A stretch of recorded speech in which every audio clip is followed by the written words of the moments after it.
In today's video, I'm going to teach you how to embed audio from Google Drive into Google Docs. This quick method allows you to easily add audio directly to your documents, making them more interactive and engaging for your audience. Let's start by opening your preferred web browser and navigating to Google Drive.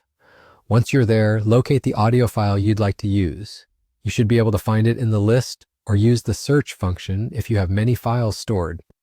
Once you've found the file, right-click on it, which will bring up a menu of options. From this menu, you'll want to select Share.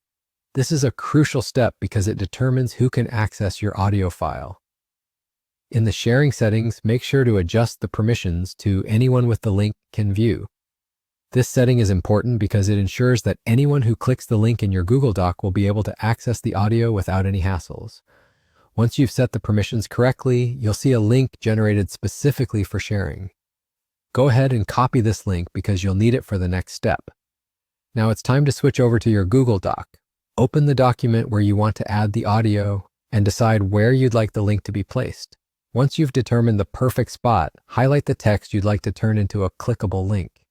A common choice is to highlight text like, "Click here to listen," but feel free to choose whatever suits your document best. With your text highlighted, look at the toolbar at the top of the page. You'll see an icon that resembles a chain link. It's the link icon. Click on this and a small window will pop up. In the field provided, go ahead and paste the link you copied from Google Drive. Once you've done this, click Apply. Congratulations, your text is now linked to the audio file stored in Google Drive.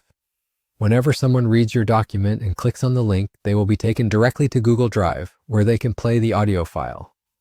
This enhancement makes your document more dynamic, providing an interactive experience that's perfect for lessons, presentations, or any project that could benefit from the addition of multimedia elements. And there you have it.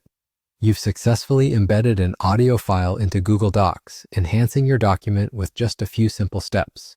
If you found this tutorial helpful, don't forget to show your support by liking this video, subscribing to my channel, and checking out my other tutorials for more useful tips and tricks. Thank you for watching, and I look forward to seeing you in the next video.